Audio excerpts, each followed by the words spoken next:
बड़ा ब्लॉक, या तो आप इसे कहें तो लॉन्ग प्लैंक। मास ले लेते हैं 4 kg। इसके ऊपर रखा गया एक छोटू ब्लॉक, मास छोटू एम, छोटू एम 2 kg का। यहां पर म्यू, म्यू की वैल्यू ले लेते हैं 0.8, म्यू 0.8। इनिशियली छोटू एम के पास कुछ 8 स्पीड ले लेते हैं अपन, 8 metre per second, 8 metre per second. पूछा गया work done by kinetic friction, छोटू एम के लिए क्या होगा? Work done by kinetic friction plank के लिए या तो मोटू एम के लिए क्या होगा? And work done by kinetic friction for system.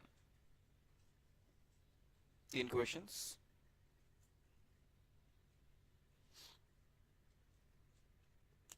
याद है क्या करना है?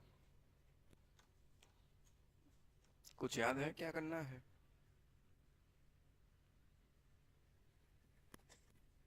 तो केस ले लिए थे हमने। नीचे कोई म्यू नहीं दिया गया, मतलब सरफेस को क्या मान सकते हो? स्मूथ सरफेस मान लो। इनिशियली नीचे वाले ब्लॉक की स्पीड 0 है, ऊपर वाला ब्लॉक चल रहा है 8 मीटर पर सेकंड से, मतलब रिलेटिव मोशन हो रही है। रिलेटिव मोशन हो रही है, दोनों के लिए म्यू भी दिया गया है सरफेस पर, मतलब फ्रिक्शन तो लगेगा। कौन सा फ्रिक्शन लगेगा? काइनेटिक। काइनेटिक फ्रिक्शन ऊपर वाले ब्लॉक पे किस डायरेक्शन में लगेगा? आगे के पीछे? पीछे। ये सारी कहानी पहले हो चुकी है, हम उसी चीज को बार बार रिपीट नहीं करेंगे। ऊपर वाले ब्लॉक पे काइनेटिक फ्रिक्शन पीछे, नीचे वाले ब्लॉक पर काइनेटिक फ्रिक्शन आगे। तो काइनेटिक फ्रिक्शन छोटू एम की स्पीड कम करता जाएगा, मोटू एम की स्पीड बढ़ाता जाएगा। इसकी स्पीड कम होते होते और इस वाले भाई साहब की स्पीड बढ़ते बढ़ते इक्वल हो जाएगी। तब हम कह सकते हैं कि रिलेटिव मोशन बंद हो चुकी है, मतलब दोनों की स्पीड बराबर हो चुकी है, तो रिलेटिव वेलोसिटी 0 हो गई। सही है ना? तब काइनेटिक फ्रिक्शन लगना बंद हो जाएगा। तो तब तक मुझे फोर्स वर्क पूछा गया, कहां तक मुझे कैलकुलेट करना चाहिए? जहां पर जाके दोनों की स्पीड बराबर हो जाए, वहां तक काइनेटिक फ्रिक्शन एक्ट करने वाला है, क्योंकि वहां तक दोनों ब्लॉक्स रिलेटिवली एक दूसरे के साथ मोशन में है। नीचे वाले की स्पीड बढ़ रही है, ऊपर वाले की स्पीड धीरे धीरे कम हो रही है। एक मोमेंट पर दोनों की स्पीड बराबर हो जाएगी। तब तक मुझे वर्क कैलकुलेट करना है।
काइनेटिक फ्रिक्शन की वैल्यू निकाल सकते हैं क्या?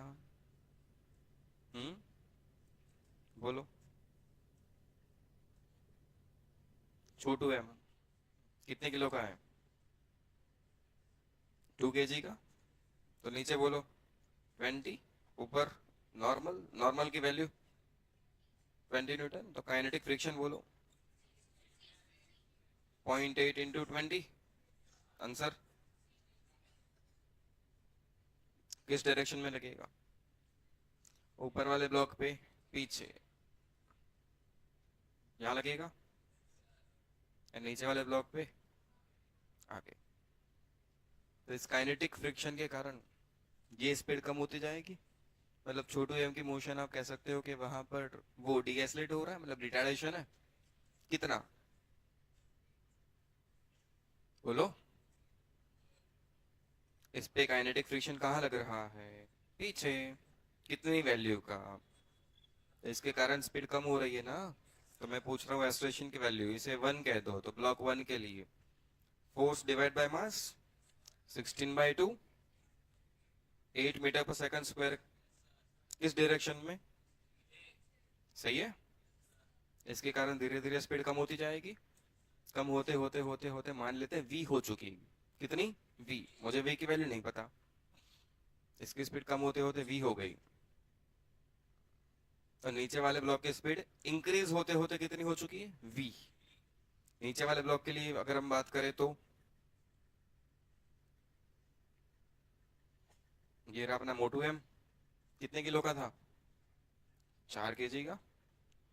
इस पर काइनेटिक फ्रिक्शन कहाँ लग रहा है? आगे। इस पर एक्सेलरेशन कितना होगा बोलो? काइनेटिक फ्रिक्शन अगेन कितनी वैल्यू का लग रहा है?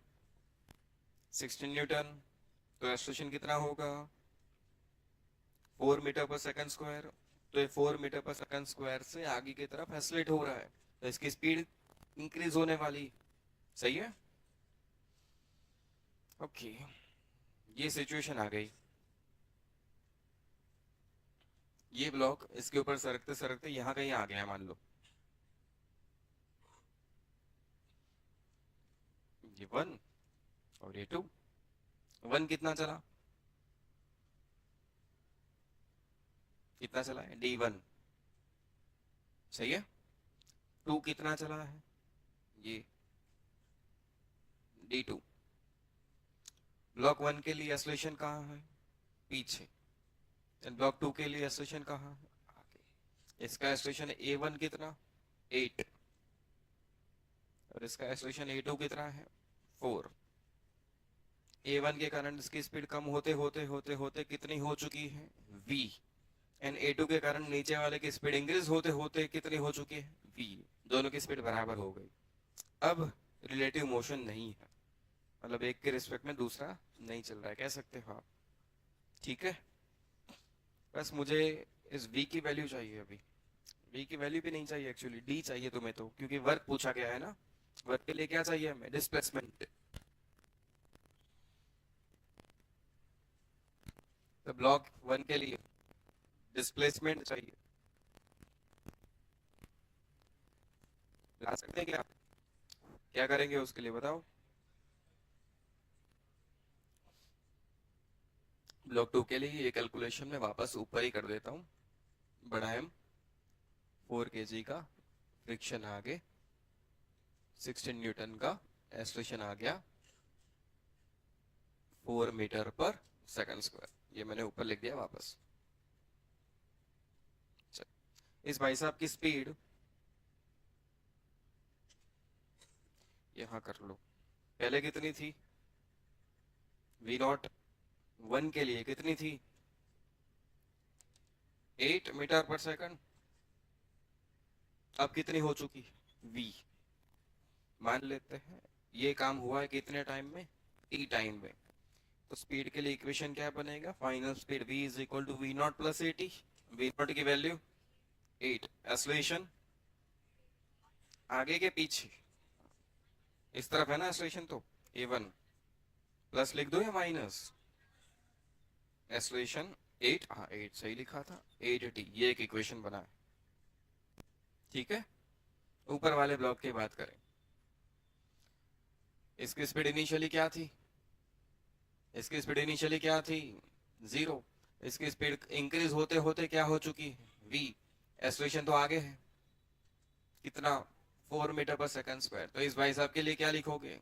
v is equal to v0 मतलब 0 प्लस 80 के माइनस 80 लिख दो। एक्सेलरेशन की value 4 time t। Second equation. दोनों v के इक्वेशन है तो दोनों को कंपेयर करते क्या? कर लो फिर compare. 1 is equal to 2, 8 minus 8t is equal to 4t, 8 is equal to 12t। बोलो टाइम की वैल्यू। 2/3 सेकंड।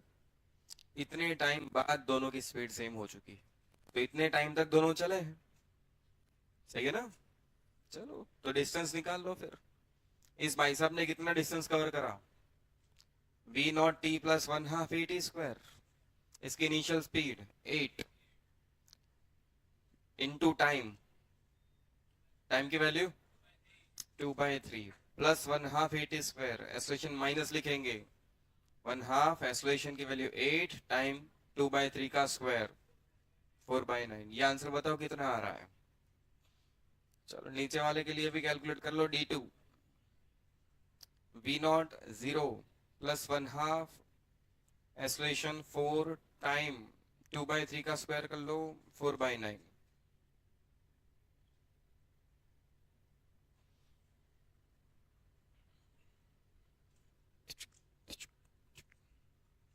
ये आ रहा है 8/9 मीटर।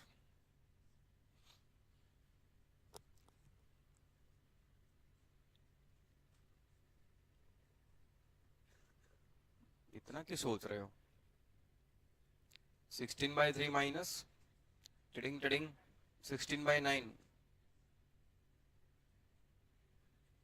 48/9।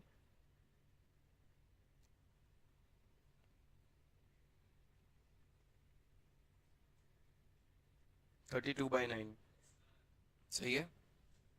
ये आंसर आ गया 32/9 मीटर।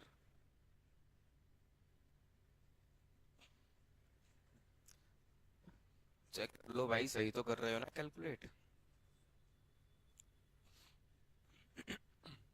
बस तो हो गया अपना काम, अब तो वर्क चाहिए मुझे बस। Work done by kinetic friction छोटू एम के लिए बोलो। एफ डी कॉस थीटा, यही तो होता है। एफ मतलब कौन सा, एफ के काइनेटिक फ्रिक्शन डिस्प्लेसमेंट छोटू एम का, जिसका हमने लिखा है d1 कॉस थीटा, थीटा की तरह 180, फ्रिक्शन पीछे डिस्प्लेसमेंट आगे। बोलो एफ के की वैल्यू 16 थी शायद, डिस्प्लेसमेंट 32/9 cos 180 -1, जो आया वो आपका answer in joule. Work done by kinetic friction मोटू एम के लिए, फोर्स डिस्प्लेसमेंट एंगल 0 बनने वाला है, फोर्स 16 डिस्प्लेसमेंट 16/9 8/9 8/9 cos 0 1, जो आया वो अपना आंसर जूल में। Work done by kinetic friction for system, दोनों आंसर को ऐड करो, फाइनल आंसर इतना जूल में।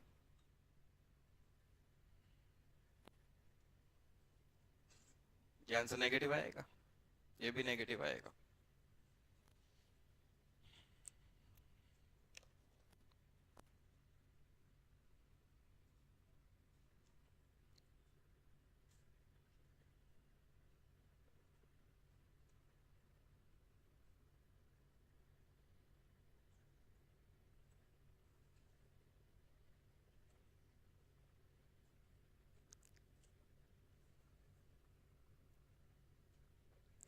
तो ये आपका फ्रिक्शन, काइनेमेटिक्स, वर्क, सबका एक कंबाइंड क्वेश्चन हो गया। और काइनेटिक फ्रिक्शन में हमने क्या याद रखा था, इंडिविजुअल ब्लॉक्स पे वर्क की वैल्यू पॉजिटिव नेगेटिव 0 हो सकती है, सिस्टम पे वैल्यू चेक करेंगे तो वो नेगेटिव मिलेगी। लिखा था ऐसा लास्ट लेक्चर में।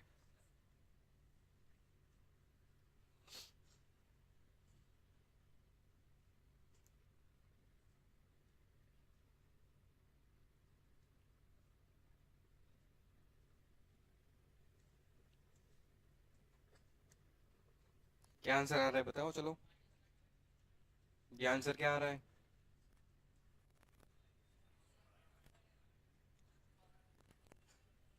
5/2/9, ये कितना आ रहा है 1, सही है। और ये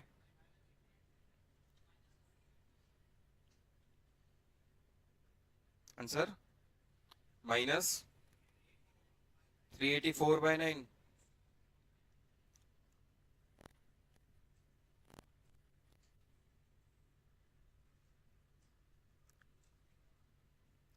सिस्टम पे वर्क तो हम ऐसे भी कैलकुलेट कर सकते थे क्या, ये डिस्टेंस की हेल्प से?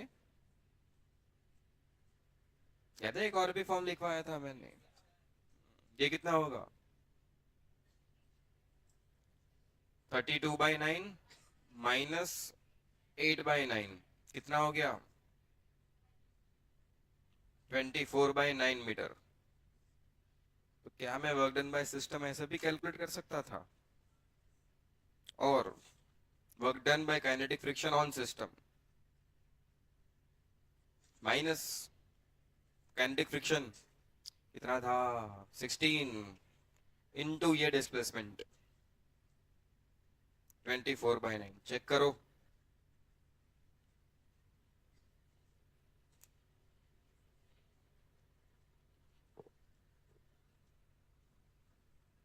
नहीं आ रहा?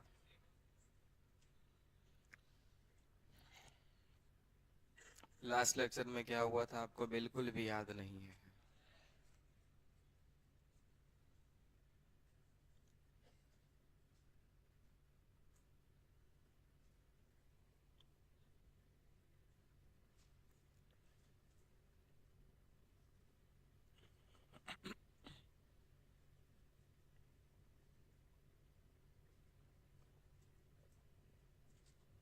हटा दो अब।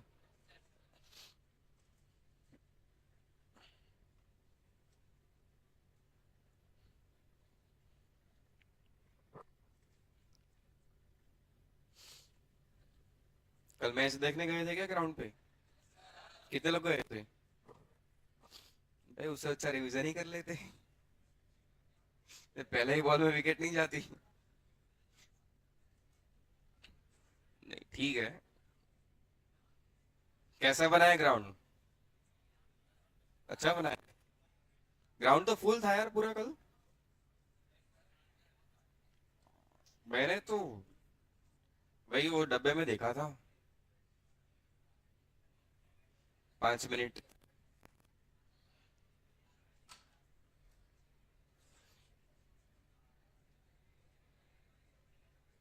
चल आगे बढ़े। Okay,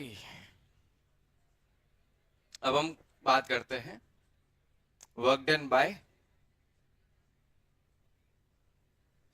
variable forces. अभी तक जो हम कैलकुलेट कर रहे थे ना उसमें फोर्स की वैल्यू फिक्स थी, कांस्टेंट फोर्स था। फोर्स कांस्टेंट होने का मतलब है उसकी डायरेक्शन भी चेंज नहीं हो रही, मैग्नीट्यूड भी चेंज नहीं हो रहा। अरे फोर्स तो वेक्टर क्वांटिटी है, तो फोर्स कांस्टेंट रहने का क्या मतलब है? दोनों चीजें फिक्स, डायरेक्शन भी फिक्स, मैग्नीट्यूड भी फिक्स। अब हम किसकी बात कर रहे हैं? Variable force. फोर्स को चेंज करना उसका मतलब है या तो डायरेक्शन बदलना या तो मैग्नीट्यूड बदलना। ऐसे फोर्स को आप क्या कहोगे? Variable force. जनरली हमारे पास जितने फोर्स आने वाले हैं उसमें कहीं ना कहीं हम फोर्स की वैल्यू चेंज कर रहे होंगे। ज्यादा केसेस में, मैं ये नहीं कह रहा हूं हमेशा, ज्यादा केसेस में क्या चेंज हो रहा होगा? मैग्नीट्यूड। डायरेक्शन को मेंटेन रखते हुए हम लगभग क्या चेंज करने वाले? ज्यादा केसेस में बोल रहा हूं मैं, मैग्नीट्यूड। तो पहले ऐसे फोर्स की बात करते हैं, ठीक है? ऐसे केस में वर्क कैसे कैलकुलेट करें? देखो हम अभी क्या सीख रहे हैं, अलग अलग टाइप के फोर्सेस के लिए वर्क कैसे कैलकुलेट करा जाए ये सीख रहे हैं। आने वाले फिजिक्स में जैसे जैसे हम आगे बढ़ते जाएंगे नए नए फोर्स आपको सिखाए जाएंगे। अब हो सकता है उनमें से कुछ फोर्स कांस्टेंट हो, कुछ फोर्स वेरिएबल हो। जैसे हमने अभी तक जो काम करा, टेंशन, नॉर्मल, वो सारे फोर्सेस पूरी मोशन में लगभग कांस्टेंट रहते थे। तो वहां वर्क निकालने के लिए हम नॉर्मली काम कर लेते थे। कांस्टेंट फोर्स के लिए वर्क कैलकुलेट करने के लिए हम क्या करते हैं? एक ही तरीका है, F vector dot D vector, dot हटाओ, एंगल चेक करो, काम करो। पूरे डिस्प्लेसमेंट डी में अगर फोर्स कांस्टेंट है तो आप ये लगा सकते थे, ठीक है ना? बट अब हम क्या कर रहे हैं, फोर्स चेंज हो रहा है, वेरिएबल फोर्स है। तो एक प्रॉब्लम आने वाला है कि हम ये इक्वेशन अप्लाई नहीं कर सकते। रीजन, अगर फोर्स चेंज हो रहा है तो फोर्स की कौन सी वैल्यू लिखोगे वहां पर? आपको तो एक एफ लिखना है। जैसे हमने नॉर्मल का कैलकुलेट करा था तो नॉर्मल की एक वैल्यू हुआ कर। अभी हमने फ्रिक्शन का फोर्स कैलकुलेट करा तो फ्रिक्शन की कुछ एक वैल्यू थी, शायद 8 या 16 जो भी थी। तो एक एक वैल्यू थी पूरे डिस्प्लेसमेंट में, एक ही वैल्यू थी। और डायरेक्शन भी फिक्स थी, ना तो डायरेक्शन चेंज हुई थी ना तो वैल्यू चेंज हुई थी।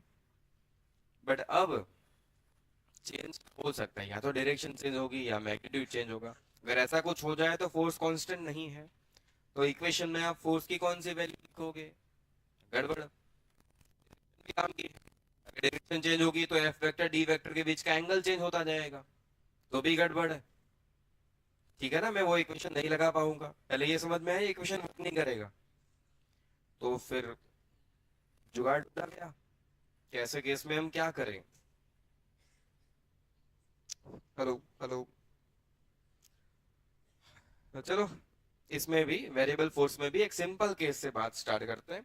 जनरली जो वेरिएबल फोर्स हमारे सामने आने वाले हैं वो फोर्स या तो फंक्शन ऑफ एक्स होने वाला है, या तो वो फोर्स फंक्शन ऑफ टाइम भी हो सकता है। मतलब पोजीशन के साथ एक्स में लिख रहा हूं तो मैं मान रहा हूं वो एक्स एक्सिस पे चल रहा है। पोजीशन एक्स के साथ फोर्स चेंज हो रहा है, या तो टाइम के साथ फोर्स चेंज हो रहा है। ऐसे फोर्सेस को आप क्या कह सकते हो? वेरिएबल फोर्स कह सकते हो। तो एक सिंपल केस से स्टार्ट करते हैं, उसमें समझते हैं कि हमें करना क्या है अगर ऐसी कोई सिचुएशन आ जाए तो। हम्म, जैसे ये एक्स एक्सिस, मान लो कोई ऑब्जेक्ट एक्स एक्सिस पे चल रहा है। कोई ऑब्जेक्ट एक्स एक्सिस पर ही चल रहा है। जैसे ब्लॉक है, यहां से पॉजिटिव एक्स की डायरेक्शन में चल रहा है, मतलब मैंने ये माना डिस्प्लेसमेंट कहाँ है? पॉजिटिव एक्स डायरेक्शन में। और मैं कह रहा हूं कि मैं जो फोर्स लगा रहा हूं वो भी मान लेते हैं पॉजिटिव एक्स डायरेक्शन में है। फोर्स भी किस डायरेक्शन में है? पॉजिटिव एक्स डायरेक्शन में। आप इधर ही फोर्स लगा रहे हो, बट फोर्स कांस्टेंट नहीं है। ये जो फोर्स लगा रहे हो उसकी डायरेक्शन फिक्स है, बट मैग्नीट्यूड चेंज हो रहा है। तो ऐसे फोर्स को क्या कहोगे? Variable force. डायरेक्शन तो मैंने फिक्स कर दी, पॉजिटिव एक्स में मुझे फोर्स लगाना है, बट मैग्नीट्यूड चेंज हो सकता है एक्स के साथ या तो टी के साथ। तो ऐसे फोर्स को आप क्या कहोगे? वेरिएबल फोर्स कहोगे। जैसे मान लो आप साइकिल लेके पॉजिटिव एक्स डायरेक्शन में जा रहे हो, स्ट्रेट रोड पे जा रहे हो, बट जो आप फोर्स लगा रहे हो वो कांस्टेंट नहीं है। जनरली यही होता है, हम जो फोर्स लगाते हैं वो कांस्टेंट थोड़ी होता है, वो तो वेरी करता रहता है। तो ऐसे केसेस में वर्क कैलकुलेट कैसे करें? पूरे रास्ते में फोर्स कांस्टेंट नहीं है। आप यहां से यहां तक पहुंचे हो, मान लो लोकेशन ए से कहां तक पहुंच गया? बी तक। अब ये एक स्टोरी समझ रहे हैं हम, स्टोरी की हेल्प से एक फाइनली कंक्लूजन पे पहुंचने वाले हैं। पूरे रास्ते में फोर्स कांस्टेंट नहीं है, तो वो इक्वेशन काम करेगा क्या? लगा सकते हैं क्या वो इक्वेशन सीधा? F vector dot D vector. क्यों नहीं लगा सकते? एफ तो चेंज हो रहा है। एफ तो कौन सी वैल्यू लिखी जाए? कोई एक वैल्यू नहीं लिख सकते, वो तो वैल्यू चेंज हो रही है। तो अब क्या कर सकते हैं? मान लो ये रास्ता था 2 किलोमीटर लंबा। कितना था? स्ट्रेट लाइन पे आप 2 किलोमीटर चले हो, बट फोर्स चेंज हो रहा था कंटिन्यूअसली। आप साइकिल लेके जा रहे थे, साइकिल पे जो आप फोर्स लगा रहे थे वो वेरिएबल था। कभी कम लगा रहे थे, कभी ज्यादा लगा रहे थे, वो चेंज हो रहा था। तो वर्क कैसे कैलकुलेट करें अब? ये प्रॉब्लम था। तो आप लोगों को पूछा गया कि भाई बोलो क्या करोगे? ये लगाओगे? बोले नहीं। क्यों? फोर्स कांस्टेंट नहीं है, फोर्स तो चेंज हो रहा है। तो फिर आपके जैसे कुछ अच्छे दिमाग वाले लोग बैठे थे, उनने कहा अरे 2 किलो पूरे 2 किलोमीटर चेंज हो रहा है ना, तो कौन कह रहा है 2 किलोमीटर का वर्क एक साथ कैलकुलेट कर लो, थोड़े थोड़े टुकड़ों में करो, क्या प्रॉब्लम है? बोले अच्छा हाँ, ऐसा भी तो कर सकते हैं यार, क्यों नहीं कर सकते? ऐसे जल्दी थोड़ी है 2 किलोमीटर का वर्क एक साथ कैलकुलेट कर लो, टुकड़ों में करो। बोले हाँ यार कर सकते हैं। ये वैसे कहानी में समझा रहा हूँ, कहानी से चीजें अच्छे से याद हो जाएगी कि हमें ये करना है बस। क्या जुगाड़ लगाया गया? पूरा एक साथ कैलकुलेट ही मत करो, कैसे करो, टुकड़ों में। तो इसने दिमाग लगाया कि मैं 2 किलोमीटर के टुकड़े कर देता हूं, 1-1 मीटर के टुकड़े। कितने? 1-1 मीटर, लगभग इतना होता है 1 मीटर। बोले पूरे 2 किलोमीटर में फोर्स चेंज हो रहा है, बट इस 2 किलोमीटर को मैं 1-1 मीटर के टुकड़ों में डिवाइड कर दूंगा, तो कितने टुकड़े होने वाले हैं? 2000 टुकड़े। तो इसने कहा कि ये 1 मीटर तो छोटा डिस्टेंस है, पूरे 2 किलोमीटर में फोर्स चेंज हो रहा है, बट क्या मैं इसको 1 मीटर में तोड़ दूं? 1 मीटर तो बहुत छोटा डिस्टेंस है। तो मान लो कि ये 1 मीटर इतना छोटा है कि लगभग फोर्स चेंज नहीं हो रहा, इतने में तो चेंज नहीं हो रहा है बट उतना ज्यादा चेंज नहीं हो रहा है। तो आप पहले 1 मीटर में फोर्स को कांस्टेंट मानो, जो भी वैल्यू है फोर्स की वो चेक कर लो, पहले 1 मीटर में कितनी है, फिर उतना वर्क कैलकुलेट कर लो, W1। इसे 1 मीटर में फोर्स इनटू डिस्प्लेसमेंट कर लो, हो गया वर्क। दोनों की डायरेक्शन तो एक ही है ना, दोनों पॉजिटिव एक्स में ही है। तो पूरे में नहीं लगा सकते आप ये इक्वेशन, पर 1 मीटर में लगा सकते हो। इसने कहा कि भैया एक काम करते हैं, पूरे में फोर्स वेरिएबल है, टुकड़े कर लो इसके, 1-1 मीटर के 2000 टुकड़े कर लो। मान लो कि ये 1 मीटर उतना छोटा है कि लगभग फोर्स चेंज नहीं हो रहा, लेकिन चलो ठीक है, जुगाड़ तो सही है। तो पहले 1 मीटर हमने देखा कि फोर्स की वैल्यू चेंज हुई, बट थोड़ी सी चेंज हुई, हमने कांस्टेंट मान ली, और उतने में हमने वर्क कैलकुलेट कर लिया इस इक्वेशन से, हमारे इस इक्वेशन से। F1 पहले टुकड़े में इंटू डी, और एंगल चेक करा cos 0, क्योंकि दोनों सेम डायरेक्शन में। पहला वर्क निकल के आ गया W1। फिर नेक्स्ट टुकड़े पर गए, वहां देखा गया इसमें फोर्स की वैल्यू थोड़ी सी चेंज हुई है, नई वैल्यू आ गई F2, displacement again next 1 metre, angle तो 0 ही रहने वाला है बिकॉज दोनों पॉजिटिव एक्स में है। तो दूसरा वर्क आया W2। ऐसे करते करते करते हम कहां तक पहुंचेंगे? 2000। तो हर एक टुकड़े में मैंने क्या कैलकुलेट कर लिया? वर्क। मैंने नहीं, इसने। और कहा कि देखो यार, वर्क तो स्केलर क्वांटिटी है, वर्क तो कैसी क्वांटिटी है भैया, तो सारे वर्क को जोड़ दो, वो आपका नेटवर्क हो गया, टोटल वर्क। नेटवर्क मतलब टोटल वर्क हो गया। लगे हाँ यार, सही तो है। बट कब से ये देख रहा था इसे, बैठा बैठा के साला वर्क कैलकुलेट कर रहा है, और ये देख रहा था कि 1 मीटर में फोर्स थोड़ा चेंज तो हो ही रहा है, ये तो ये मान रहा है कि कांस्टेंट है। इसने कहा ये गलत है यार, आंसर परफेक्ट नहीं आएगा, आएगा बट वो अप्रोक्सीमेट आंसर है, परफेक्ट नहीं है। तो कह रहा है कि परफेक्ट कैसे लाए? तो कह रहे 1 मीटर का टुकड़ा क्यों ले रहे हो, छोटा लो, आधे मीटर का। आधे मीटर का टुकड़ा लोगे तो कितने टुकड़े हो जाएंगे? 4000। तो कितने अलग अलग वर्क कैलकुलेट करने पड़ेंगे? बट ये कॉमन सेंस की बात है कि अब टुकड़ा ही आप आधे मीटर का ले रहे हो, तो उसमें फोर्स चेंज तो होगा, बट 1 मीटर के कंपैरिजन बहुत कम चेंज हुआ होगा। अब ये कह रहा है कि आधे मीटर में कांस्टेंट मान सकते हैं। 4000 बार वर्क कैलकुलेट करा, जोड़ा, सबको ऐड कर दिया, बोला कि ये आंसर। और ये कह रहा है कि भाई आधे मीटर में भी क्यों कांस्टेंट मान रहे हो, चेंज तो हो ही रहा है थोड़ा थोड़ा। हाँ थोड़ा थोड़ा तो चेंज हो ही रहा है। तो ये कह रहा है कि मैं मान रहा हूं कि 2000 टुकड़े के कंपैरिजन में 4000 वाला आंसर ज्यादा परफेक्ट है। बट अगर आप और अच्छा आंसर लाना चाहते हो तो टुकड़ा और छोटा होना चाहिए। होना चाहिए कि नहीं? कि नहीं होना चाहिए? मतलब एक टुकड़े की लेंथ अगर आप मान रहे हो डेल्टा एक्स, तो डेल्टा एक्स बहुत छोटा होना चाहिए कि नहीं? बहुत छोटा होना चाहिए। तो इसने कहा काम करो, 1-1 सेंटीमीटर के टुकड़े कर दो। कितने टुकड़े? 1-1 सेंटीमीटर के। अगर 1-1 सेंटीमीटर के टुकड़े करोगे तो कितने टुकड़े होने वाले बताओ? 20 टुकड़े।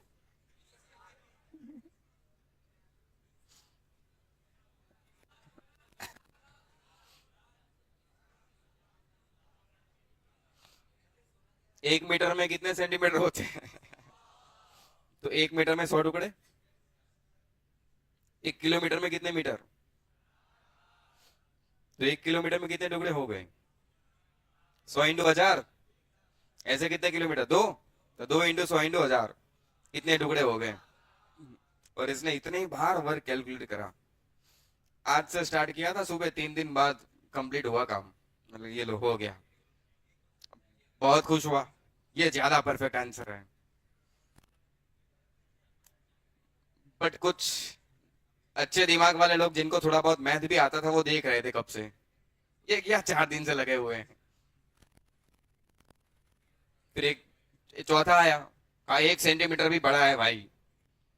1 सेंटीमीटर वैसे ही तू शायद तू मान सकता है फोर्स कांस्टेंट, बट 1 सेंटीमीटर भी वैसे तो बड़ा है, वो परफेक्ट आंसर नहीं है। एक टुकड़ा होना चाहिए 0.00000000000000000 7 8 पेड़ तक 0 लिखते रहो, फिर 1, इतने मीटर का एक टुकड़ा होना चाहिए है? फिर हर एक टुकड़े में वर्क कैलकुलेट करते जाओ, हर एक वर्क को जोड़ लो।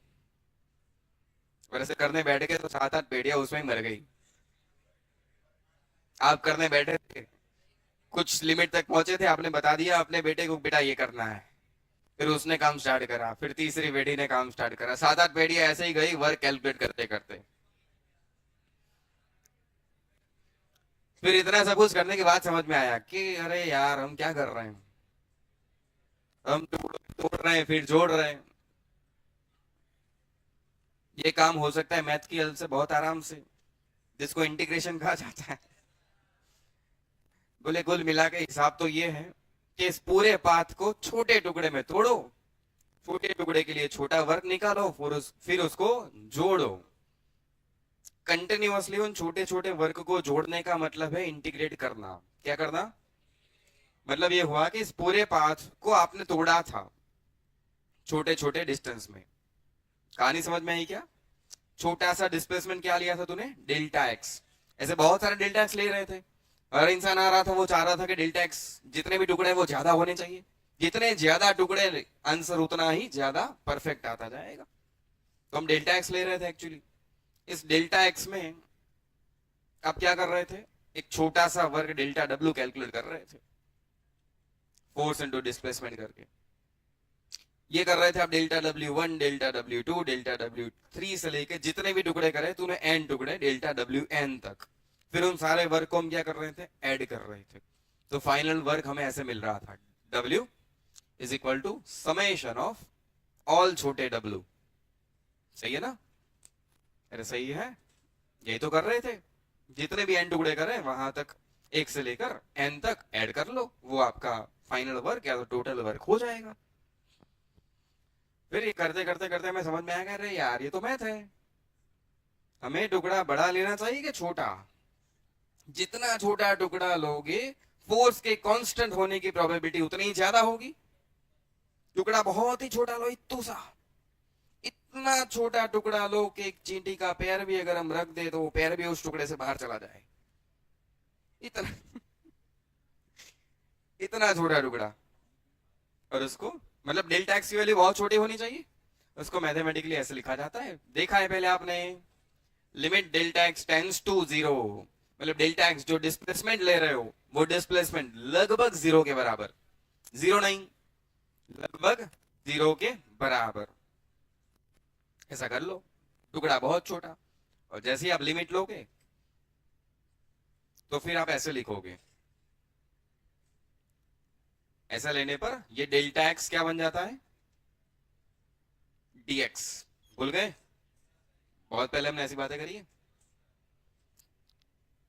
छोटे को d लिखते हैं हम,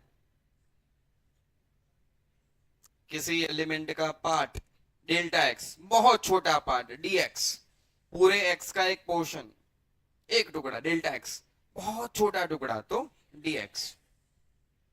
बोले इस dx में तो आप फोर्स F को कांस्टेंट मान सकते हो, ये तो बहुत छोटा है, इतने छोटे में तो आप फोर्स F को कांस्टेंट मान ही सकते हो। तो हमने क्या करा, एक छोटू लेंथ ले ली। कितनी ली लेंथ? या तो छोटू डिस्प्लेसमेंट बोल दो, कितना लिया हमने? dx। इस छोटू से डिस्प्लेसमेंट में जो फोर्स लग रहा था वो भी हमने चेक कर लिया, F। ये डिस्प्लेसमेंट इतना छोटा था कि हम फोर्स को लगभग क्या मान सकते थे? इतने से डिस्प्लेसमेंट के लिए क्या मान सकते हो? कांस्टेंट। तो इतने से डिस्प्लेसमेंट के लिए आप कर लो कैलकुलेट, छोटू वर्क dw, वर्क को भी छोटू वर्क बोल दो, dw। dw क्या हो जाएगा? फोर्स इनटू डिस्प्लेसमेंट, दोनों की डायरेक्शन सेम थी इसलिए cos 0 लिखोगे साइड में। यहां तक ठीक है? अब सारे छोटू वर्क को क्या कर लो? जोड़ दो। ऐसे बहुत सारे छोटे छोटे टुकड़ों को जोड़ना, मतलब ये समेशन अपने आप किस में कन्वर्ट हो जाएगा, इंटीग्रेशन में। तो W इज इक्वल टू क्या लिखोगे, इंटीग्रेशन ऑफ छोटा वर्ग, मतलब W is equal to integration F D x. तो जब भी हमें वेरिएबल फोर्स दिया जाएगा हम क्या करेंगे, इंटीग्रेट करेंगे। इन शॉर्ट हम एक छोटा सा एलिमेंट लेंगे, मतलब छोटा सा डिस्प्लेसमेंट लेंगे dx। ये इतना छोटा है कि इतने डिस्प्लेसमेंट के लिए फोर्स की वैल्यू कांस्टेंट ली जा सकती है। Force into constant, force into displacement, ये हो गया छोटा वर्क, इंटीग्रेट करो पूरा वर्क, ये है। बस अब टेंशन मत लो, अब आप लोगों की 7-8 पेड़ियां बर्बाद नहीं होने वाली, हमने तो सीख लिया, आप लोग बच गए।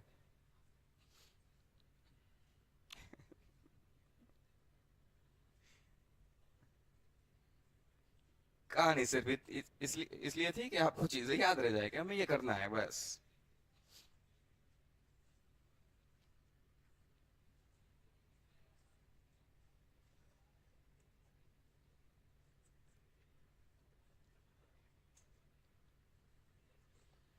ये क्या है, छोटा टुकड़ा, छोटा डिस्प्लेसमेंट dx, उस डिस्प्लेसमेंट के लिए छोटा वर्क f, छोटा फोर्स नहीं सॉरी कांस्टेंट फोर्स f, फिर छोटा work dw, force into displacement, integrate कर लिया, टोटल वर्क आ गया।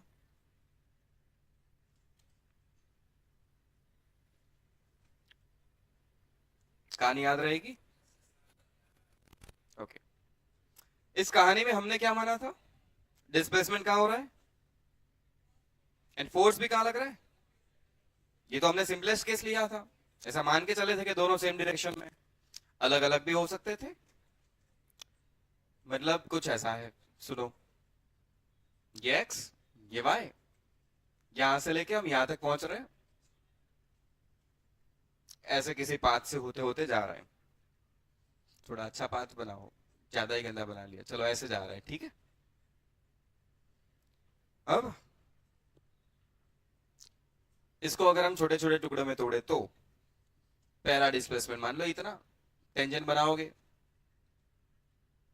डेल्टा r1 वेक्टर, और यहां पर फोर्स लग रहा है मान लेते हैं ऐसे F1 वेक्टर, थोड़े दूर दूर बना रहा हूं मैं टुकड़े, डेल्टा r2 वेक्टर, यहां मान लो फोर्स लग रहा है ऐसे कुछ F2 वेक्टर, ये मान लो डेल्टा r3, या फोर्स कुछ ऐसे लग रहा था F3 वेक्टर, ऐसे लास्ट टुकड़ा आएगा डेल्टा rn, फोर्स Fn। टुकड़े अगर बहुत छोटे छोटे कर दो, limit delta r tends to 0 ले लो, तो डेल्टा r को आप लिखोगे dr dr dr dr dr1 dr2 dr3 dr4 up to drn। वो नंबर बहुत बड़ा होगा, बहुत छोटे एलिमेंट्स में हमने पूरे रास्ते को तोड़ दिया। अब यहाँ एंगल्स भी अलग अलग है, θ1 θ2 θ3, ऐसे होते होते एन तक आप जाने वाले हो। तो ऐसे केस में क्या करें, कुछ नहीं, काम तो यही करना है, बट यहाँ डायरेक्शन भी कंटिन्यूअसली चेंज हो रही है, तो मुझे वेक्टर फॉर्म लेना चाहिए बस, F vector dot d r vector. यहाँ तो हमें पता था कि दोनों सेम डायरेक्शन में है, तो एफ डी एक्स कॉस 0 था एक्चुअली, यहाँ पर F D x cos 0 1। But अगर हमें नहीं पता कि दोनों सेम डायरेक्शन में, और हमने देखा कि अगर डायरेक्शन भी चेंज हो रही है, तो डॉट प्रोडक्ट डॉट के साथ ही रखो, नॉर्मल इक्वेशन रहने दो।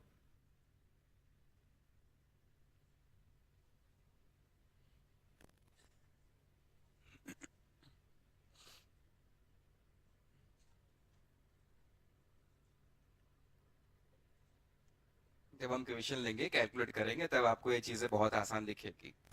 अभी देख के लग रहा है कि क्या हो रहा है, 2-3 क्वेश्चन होने दो, अपने आप चीजें आसान लगेगी, अच्छा हाँ ये कर रहा है एक्चुअली।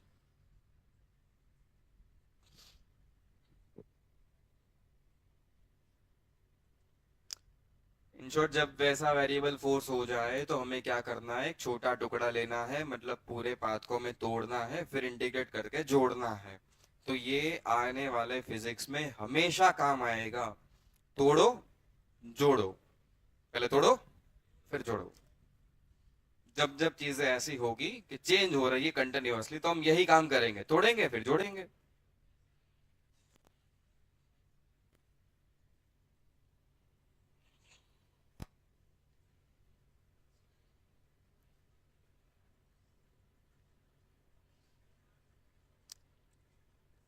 यहां अगर हम समझे तो एक्चुअली हमने क्या करा, यहां पर एक छोटा सा टुकड़ा लिया, छोटू टुकड़ा डी आर, और इस छोटे टुकड़े पर जो फोर्स आ रहा था वो एफ।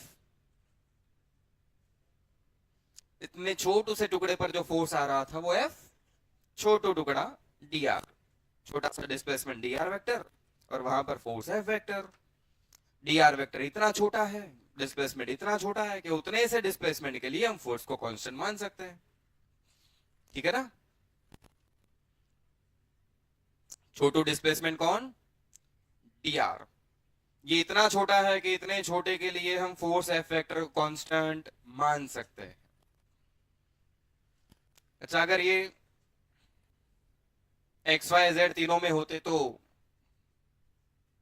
मैं डी आर को ऐसे भी लिख सकता हूं, एक्स में छोटा displacement d x plus y में छोटा displacement d y into j cap plus z में छोटा displacement d z into k cap. जैसे यहां सिर्फ एक्स में लिखा था dx, वैसे अगर ये तीनों में है तो dx इन x मतलब i cap plus dy in y direction मतलब j cap plus z direction मतलब k कैप। एंड फोर्स भी मान लेते हैं तीनों डायरेक्शन में, मतलब i के तीनों कंपोनेंट्स है, तो फोर्स का x component i cap, y component j cap, z component k cap. तो छोटा वर्क डी डब्ल्यू होने वाला है एफ डॉट डी आर। फिर इसको कर दोगे आप इंटीग्रेट तो वो हो जाएगा टोटल वर्क, यही आएगा। इंटीग्रेशन ऑफ छोटा वर्क मतलब integration of F dot d are. F की जगह आप चाहो तो पूरा इक्वेशन लिख सकते हो, F x i cap plus F y j cap F z k cap dot d r vector की जगह पे पूरा लिख दो, d x i d y j d z k. Dot करना तो हमें आता ही है, डॉट करने का मतलब होता है इन दोनों को मल्टीप्लाई कर देना, तो बन जाएगा एफ एक्स डी एक्स, फिर इन दोनों को मल्टीप्लाई कर देना, वो बन जाएगा plus F Y D Y, plus इन दोनों को मल्टीप्लाई कर देना, ये बन जाएगा एफ जेड डी जेड। हम चाहे तो इंटीग्रेशन तीनों को सेपरेट भी दे सकते हैं, तो ये कुछ ऐसा दिखेगा, integration f x D x plus integration f Y D Y plus integration f z d Z.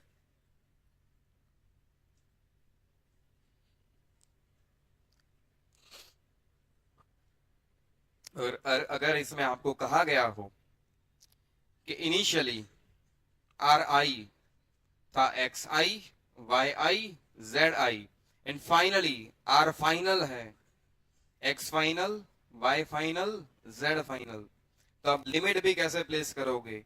ये सिर्फ एक्स के फॉर्म में, एक्स के साथ इंटीग्रेशन है, तो एक्स की लिमिट एक्स इनिशियल से एक्स फाइनल, या वाई की लिमिट वाई इनिशियल से वाई फाइनल, या जेड की लिमिट जेड इनिशियल से जेड फाइनल लिख सकते हैं।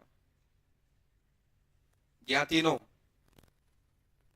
आई वाई आई जेड आई से लेके x f y f z f, अगर पॉइंट्स दिए मुझे इस पॉइंट से इस पॉइंट तक जाना है तो मैं लिमिट भी प्लेस कर दूंगा ऐसे। अभी सॉल्व करेंगे दो तीन एग्जांपल, अपने आप चीजें समझ में आ जाएगी कि हम क्या कर रहे हैं।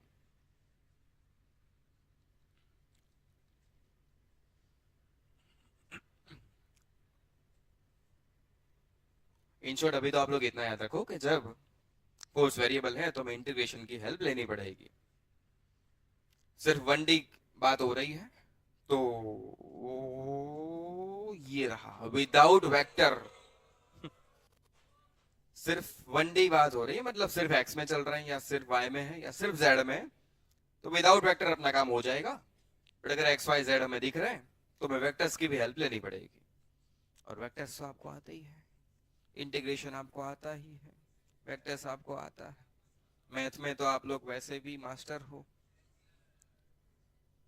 तो अब मुझे ज्यादा कुछ नहीं करना, मुझे सिर्फ इक्वेशंस मतलब फोर्स के इक्वेशन देने हैं, बाकी तो आप लोग कर ही लोगे काम, ऐसा मैं मान रहा हूँ। मैं तो मान के चल रहा हूँ आगे जितने भी चीजें आपको सिखाई गई आप कंटिन्यूअसली रिवीजन कर ही रहे हो, सारी चीजें आपको याद है।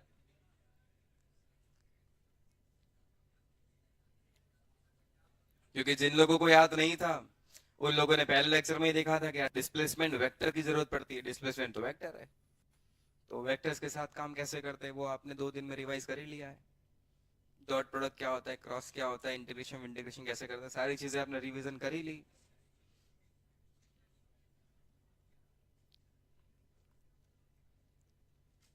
क्योंकि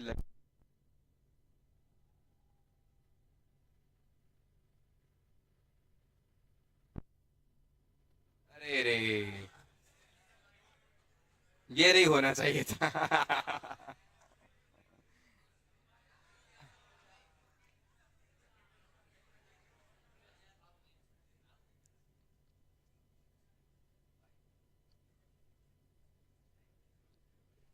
मैं कॉपी कर लो, 2-3 बार देख लो बेचारे को शांति से।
चलो छोटे छोटे क्वेश्चन से स्टार्ट करते हैं वापस।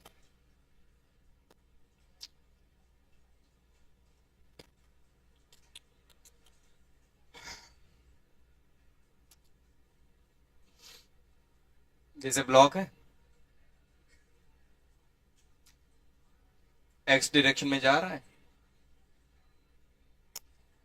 मान लेते ब्लॉक 4 मीटर डिस्प्लेस हो रहा है। कितना डिस्प्लेस हो रहा है? 4 मीटर। और जो हम फोर्स लगा रहे हैं एक्स स्क्वायर,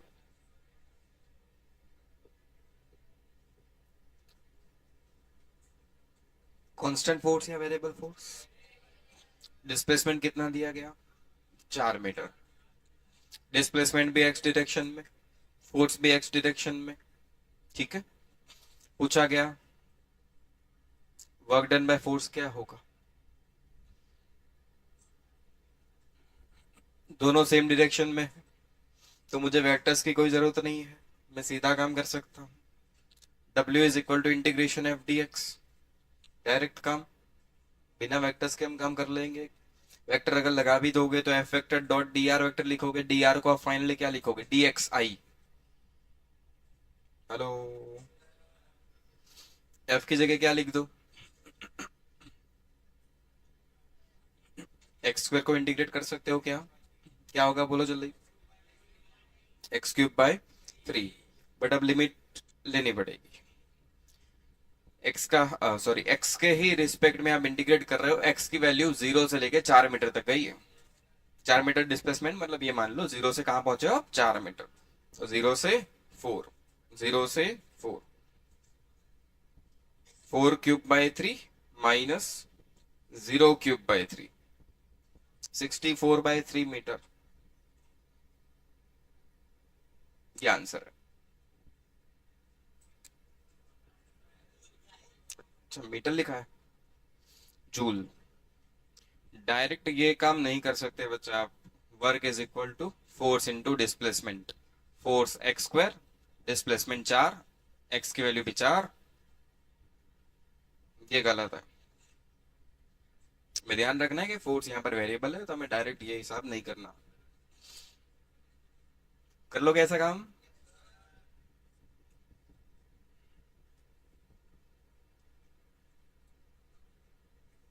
चलो आगे बढ़े। एक और क्वेश्चन, ये ब्लॉक मास एम, मास ले लो 2 kg, 4 kg, फोर्स लग रहा है 4t। अब फोर्स टाइम का फंक्शन है, तो ये फोर्स कांस्टेंट हुआ कि वेरिएबल, फोर्स टाइम का फंक्शन है, कांस्टेंट हो गया कि वेरिएबल। अब मैं कह दूं कि work done by force, calculate करो 0 से लेके 2 सेकंड तक, कितने सेकंड तक, 2 सेकंड।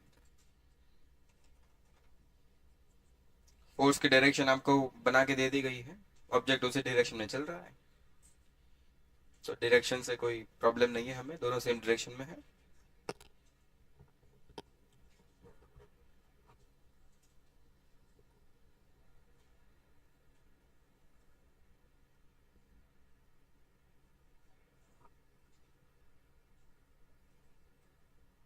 आंसर बोलो।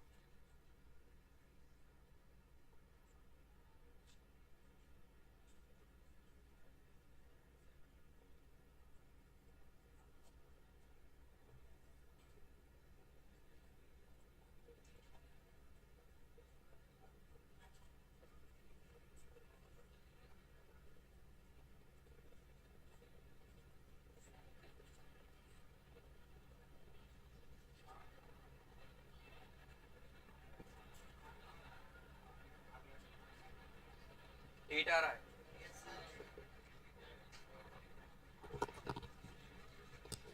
अब फोर्स एक्स का फंक्शन नहीं था, फोर्स टाइम का फंक्शन था। चल सॉल्यूशन करते हैं, इंटीग्रेशन एफ डी एक्स कर दो सीधा, है ना, मुझे कोई वेक्टर की जरूरत नहीं है, दोनों सेम डायरेक्शन में, सीधा काम कर लो, एफ डी एक्स, एफ की जगह क्या कर दे, 4t dx। अब टी का इंटीग्रेशन टी स्क्वायर बाय 2 नहीं कर सकते, टी का इंटीग्रेशन एक्स के साथ नहीं हो सकता, अब क्या करें, आपने तो यही कर लिया शायद। मैंने कहा ना बेटा, मैं मान के चल रहा हूं तुम्हें इंटीग्रेशन आता है। यहाँ टी का इंटीग्रेशन आप एक्स के साथ कैसे कर सकते हो, गड़बड़ है। तो हम लोग इस एक काम कर लेते हैं, जब हम काइनेमेटिक्स पढ़ रहे थे तब हमने ऐसी चीजें करी थी, divide by D T into D T, ये D X by D T क्या हो गया, जल्दी बोलो, इंटीग्रेशन 4t, ये क्या हो गया, v dt, सही है। अब मुझे v चाहिए, ये इक्वेशन 1 छोड़ रहा हूं इधर, v के लिए थोड़ा आगे बढ़ रहे, फोर्स क्या है 4t, क्या फोर्स को m में लिख दे, मास कितना था 4, तो 4a is equal to 4t, तो a is equal to t। मेरे पास आ गया acceleration as a function of time, at equation. at equation से हम v जा सकते हैं क्या करके, इंटीग्रेट करके। पता है भाई आपको a को क्या लिख सकते हो, dv by dt is equal to t, तो dv is equal to t dt, दोनों साइड इंटीग्रेट कर लो। dv का क्या हो गया v, t का क्या बन जाएगा, तो ये vt रिलेशन है, ये vt रिलेशन है, इसको यूज कर लो फिर यहां इक्वेशन 1 में सीधा। अब देखिए इक्वेशन 1 क्या दिख रहा है, w is equal to integration 4t, v को रिप्लेस कर दो इक्वेशन 2, टी स्क्वायर बाई 2, फिर dt।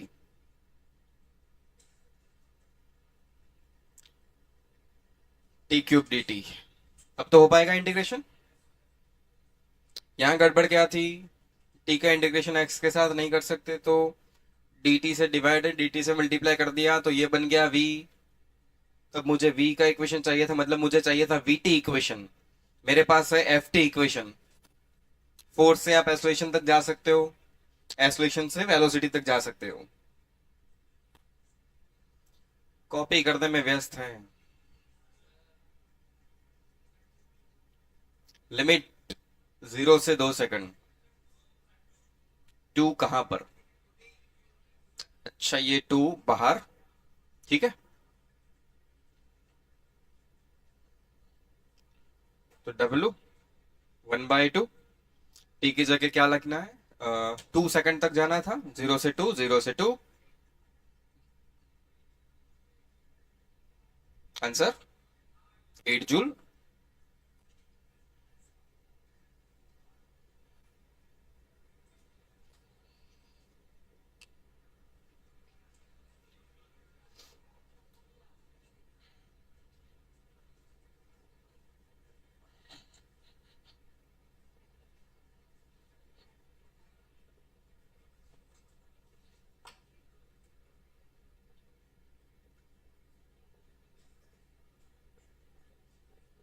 ब्लॉक मास है, फोर्स 4t+2,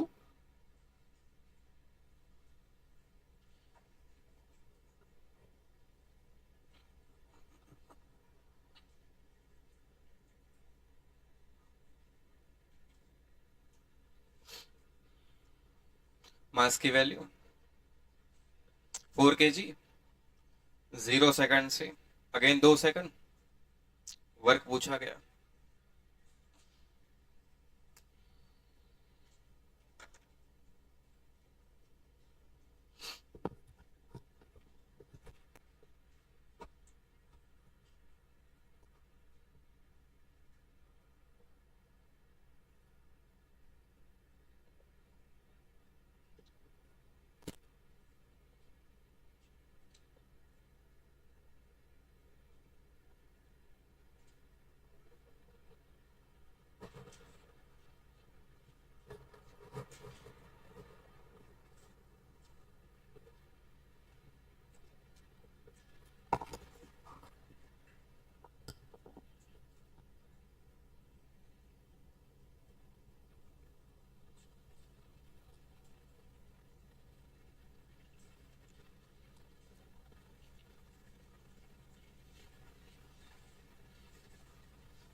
चलो करते हैं इसको solve. W integration F D X, F को क्या कर दो 4t+2 dx, बट एक गड़बड़ है, t का इंटीग्रेशन x के साथ हो नहीं सकता, क्या करेंगे, divide by dt into dt, what is dt by dx v, तो ये बन गया integration 4t+2 into v dt। अब मुझे v चाहिए, v के लिए हम आगे बढ़े, फोर्स 4t+2, फोर्स को क्या लिख दो ma, मास कितना 4, तो 4a is equal to 4t+2, तो a is equal to t+12, सही है।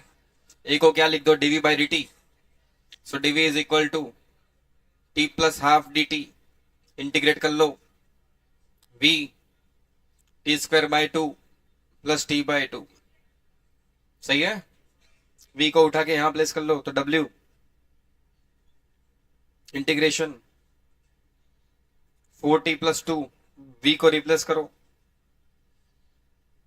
t² / 2 + t/2, इन दोनों को मल्टीप्लाई कर लो, एक अच्छा सा इक्वेशन बन जाएगा। dt टाइम की लिमिट 0 से 2 सेकंड, जो बचेगा वो आपका आंसर है। ले आओगे अब आंसर, आगे बढ़ो।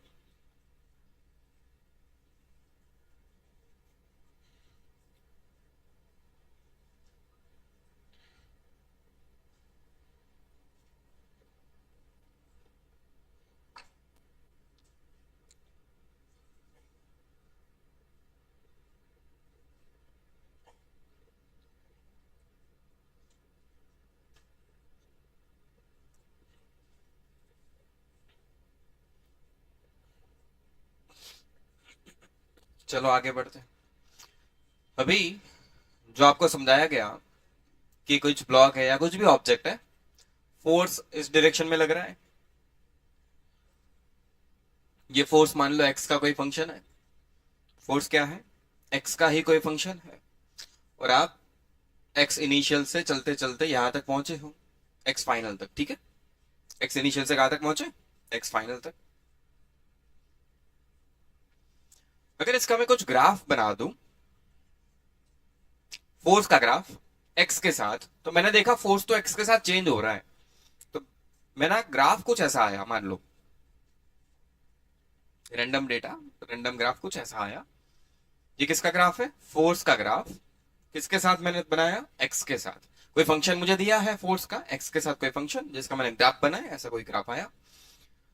एक्स इनिशियल ये वैल्यू थी, एंड एक्स फाइनल ये वैल्यू थी। तो जब हम वर्क कैलकुलेट करेंगे तो हम वर्क कैसे लिखते हैं, कैलकुलेट कैसे करते हैं, इंटीग्रेशन एफ डी एक्स, है ना। हम क्या करते हैं, एक एलिमेंट लेते हैं छोटा सा dx, इस पूरे रास्ते में से आप एक छोटा सा पार्ट लेते हो dx, मानते हो कि एक dx में जो फोर्स लग रहा है F वो कांस्टेंट है, सही है। एक छोटा सा एलिमेंट लेते हो, छोटा सा डिस्प्लेसमेंट dx, उस छोटे से डिस्प्लेसमेंट के लिए हम फोर्स को क्या मान लेते हैं, कांस्टेंट। तो इतने छोटे पार्ट के लिए मैंने फोर्स F को कांस्टेंट माना, और यहां पर वर्क dw होता है अपना एफ डी एक्स, ठीक। फिर उसको इंटीग्रेट करके हम फाइनल वर्क तक पहुंचते हैं। बट अगर इसी चीज को हम ग्राफिकली देखें तो हम एक्चुअली कर क्या रहे हैं, एक्स इनिशियल से एक्स फाइनल के बीच में आपने एक छोटा सा एलिमेंट लिया dx, वो बहुत छोटा होता है। यहां पर भी अगर मैं ले लूं इत्तू सा एलिमेंट dx, डायग्राम में बड़ा बनाया गया है, बाकी ये dx क्या है, बहुत छोटा। ये dx इतना छोटा है कि यहां पर आप फोर्स चेक करोगे तो फोर्स की सिर्फ एक वैल्यू मिलेगी, दो अलग अलग वैल्यूज नहीं होगी, लगभग एक वैल्यू मिलेगी। तो अगर मैं करूं मल्टीप्लाई f को dx के साथ, तो इतनी पतली सी स्ट्रिप का एरिया होने वाला है। f इंटू dx करोगे तो जो आपको स्ट्रिप दिख रही है वो उसका क्या होगा, एरिया। तो ये एक्चुअली क्या है, एफ डी एक्स इतने से पतले से पार्ट का, एक पतली सी पट्टी का, एक पतली सी स्ट्रिप का एरिया है। अब उसको आप इंटीग्रेट कर रहे हो कहां से कहां तक, एक्स इनिशियल से एक्स फाइनल। तो ये पूरा क्या हो जाएगा, एरिया अंडर कर्व। ये आपने पहले भी सुना हुआ है, नहीं समझ में आया, आ गया। तो W ये हुआ, इसका मतलब क्या है, ये तो हुआ area under F x graph, या तो कहो कुछ भी बोल दो। आया कुछ समझ में। अगर ग्राफिकली भी मुझे फोर्स दिया जाए, एफ एक्स ग्राफ दिया जाए, तो भी मैं कंफर्टेबल हूं, मैं कैलकुलेट कर सकता हूं। जैसे एक सिंपल एग्जांपल से समझते हैं। ये फोर्स इन न्यूटन, ये एक्स इन मीटर, ऐसा कुछ ग्राफ दे दिया गया। एक्स 8 मीटर तक गया है एंड फोर्स 6 न्यूटन तक गया है। तो बोलो वर्क डन बाय फोर्स क्या होगा। अब ग्राफ खुद बता रहा है कि फोर्स कांस्टेंट नहीं है, फोर्स वेरिएबल है कि नहीं, फोर्स कांस्टेंट है क्या, वेरिएबल। और एफ एक्स ग्राफ दिया है, तो मुझे अगर वर्क पूछा जाए तो वर्क क्या होगा, सीधा काम, area under F x curve. बोलो इतना एरिया 1/2। Answer 24 joule. समझ में आया? नहीं आया यार? अच्छा, आप और भी कर सकते थे कुछ काम। अगर किसी को ये याद नहीं आया तो ये तो स्ट्रेट लाइन है। क्या इस स्ट्रेट लाइन का आप इक्वेशन बना सकते हो? बोलो क्या होगा?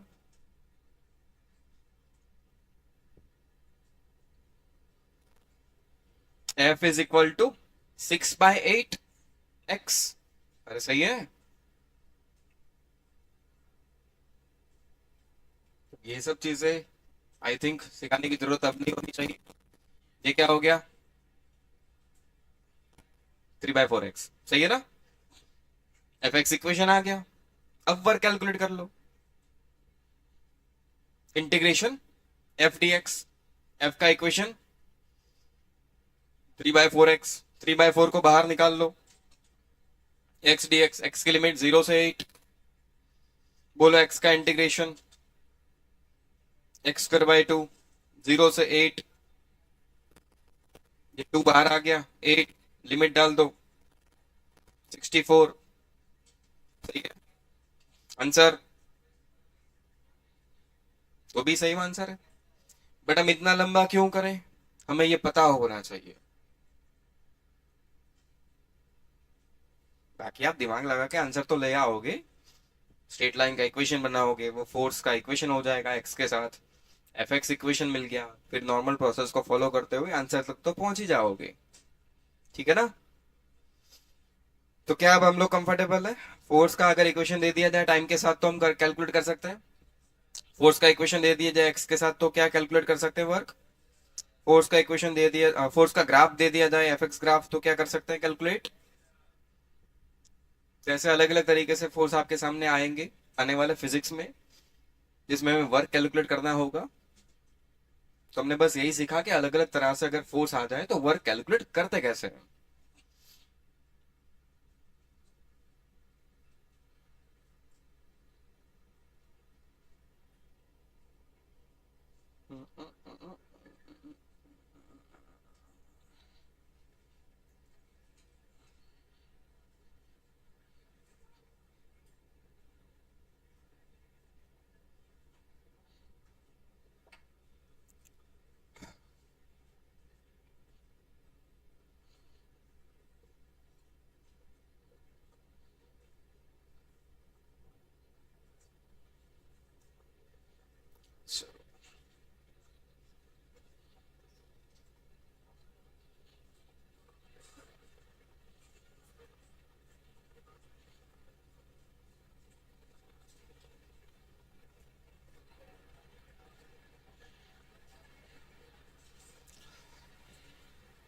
ऐसा कुछ दिया गया, पूछा गया 0 से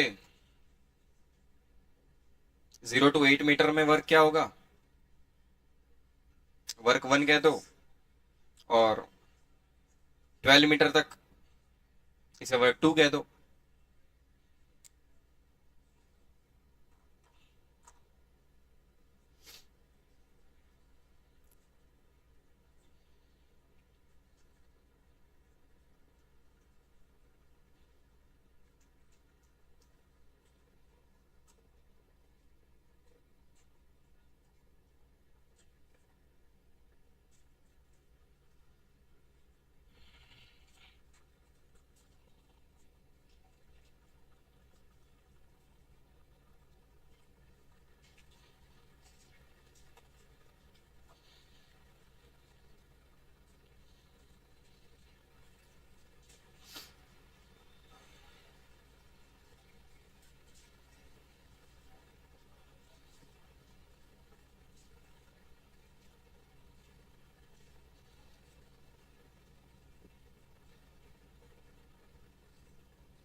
हो गया? बोलो 0 to 8 मीटर, क्या इतना एरिया कैलकुलेट किया जाएगा? बोलो। ये वर्क वन, इसको 3 पार्ट में तोड़ दोगे, इतना area, area one 10 into 2 by 2 10 plus ये एरिया 10 into 4 40 प्लस ये area 10 into 2 20 by 2 10, answer 60 joule. हो गया था? अरे हो गया था। चलो फिर पूरा भी पूछा गया है, ये आंसर आ गया 60 जूल। अब पूरे के लिए इतना तो हमने कैलकुलेट ऑलरेडी करके रखा है। कितना है? 60। अरे उतना तो करके रखा है ना आपने, तो ऊपर वाले का 60, फिर इस भाई साहब का 10 into 4 by 2 20, बट नीचे है तो क्या लिखोगे? माइनस। बस यही ध्यान रखना है आपको, साइन का ध्यान रखना है। Answer is 40 joule. इसको आप क्या लिखने वाले हो? -20। बस ये ध्यान रखना था, ठीक है ना?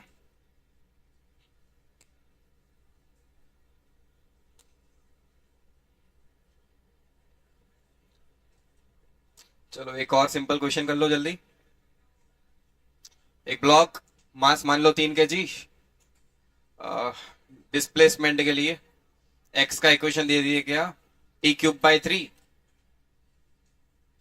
Work done in first 2 second.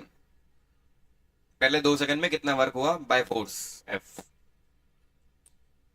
Work done by force in first 2 second.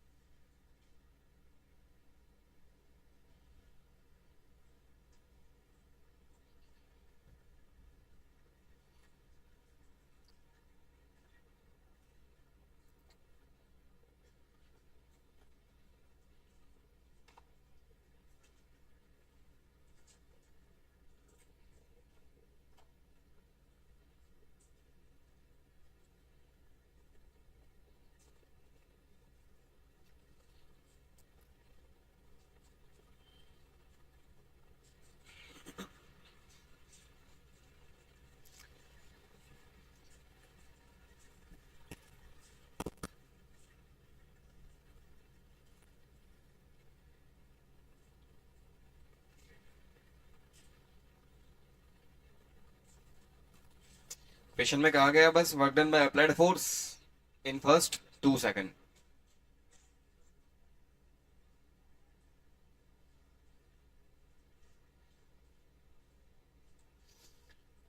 बोलो कैसे करें? अटके क्या? कहीं अटक गए? हो रहा है काम, वेट करूं?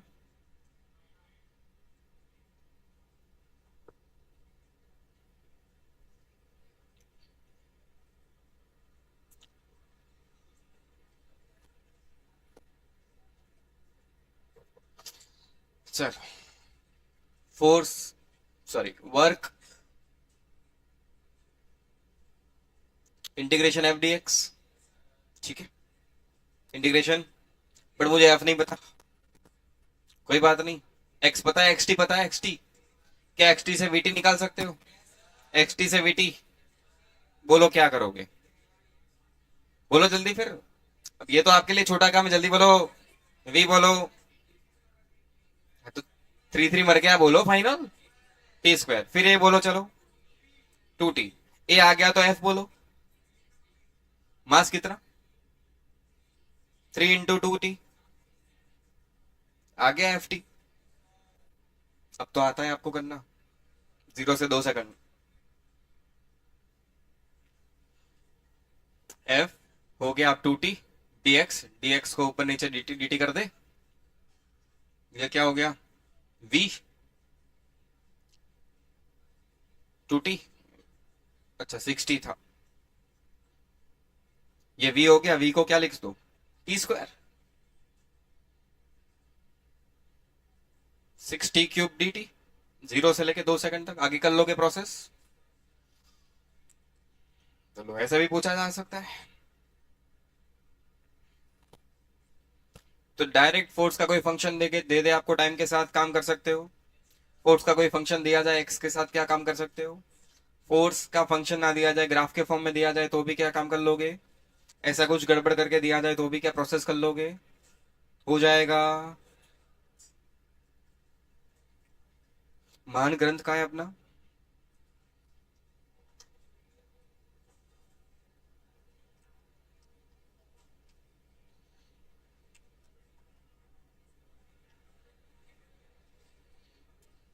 Question number